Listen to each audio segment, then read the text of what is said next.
Your comfort zone does not feel like a trap. That is why it works. It looks like 5 more minutes in bed, one more excuse, one more promise that you will start tomorrow.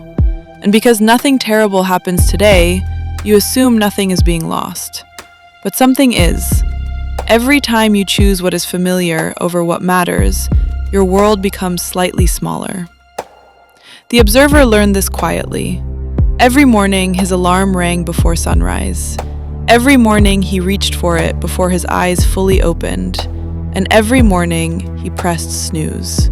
Not because he was exhausted, because the first decision of the day asked him to become someone different, so he returned to sleep.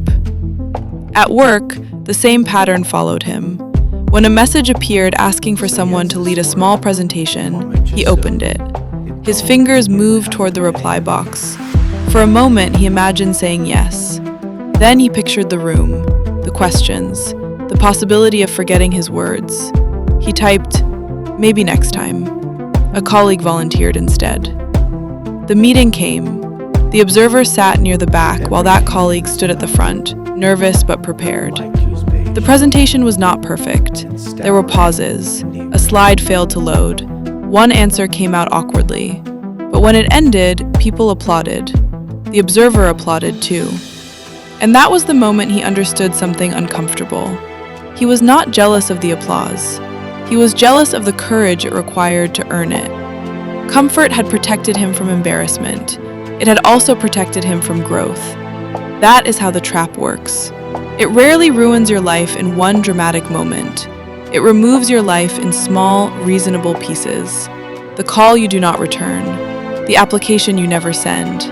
The conversation you keep postponing.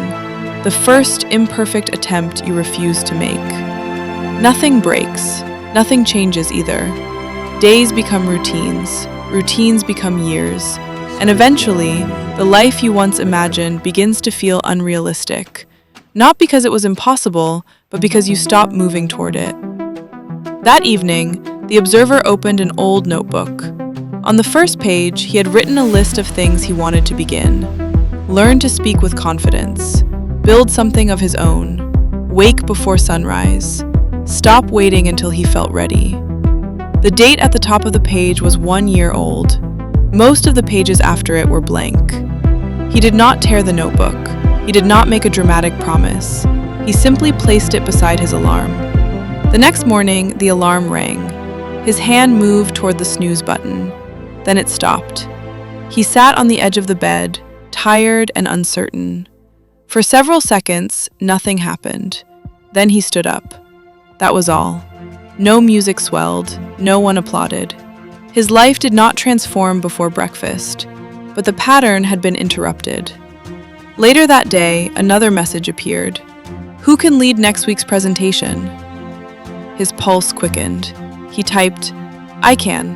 Then he stared at the words, feeling the old fear return. This time, he pressed send before fear could rewrite the answer. The following week, he stood at the front of the room. His voice shook at first. He lost his place once. He had to breathe before continuing. But he continued. And when it ended, the most important thing was not whether the room was impressed. It was that he had finally given himself evidence. Evidence that discomfort does not destroy you. Evidence that fear can travel with you without choosing your direction. Evidence that confidence is not something you wait to feel. It is something you earn by moving before you feel ready. Your comfort zone will always offer you a convincing reason to stay. It will call itself peace.